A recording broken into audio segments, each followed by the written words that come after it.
Hello friends, today we are going to study the important topic of social science, which is how are prices of commodities decided in the market.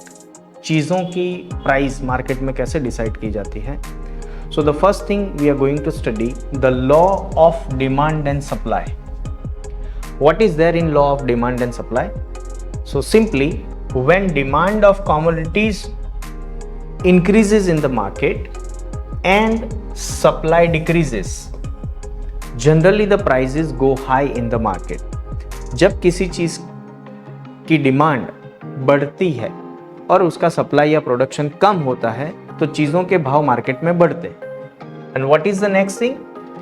जब किसी चीज़ का supply या production increase होता है, when supply और production of commodities increases in the market and simultaneously demand decreases और उस चीज़ की डिमांड कम होती है, then generally prices go down.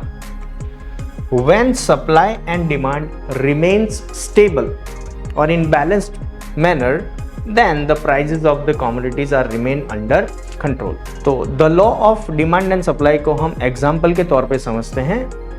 तो फॉर एग्जाम्पल अभी गर्मियों की सीजन आने वाली है और सब लोग एसी खरीदेंगे. तो सपोज कि गर्मियों में एसी खरीदने वाले लोग 120 हैं और गर्मियों में जनरली लोग ज़्यादा एसी खरीदते हैं, तो उसका सप्लाई मैन्युफैक्चरिंग कम रहता है, डिमांड के कंपैरिजन में सप्लाई कम रहता है.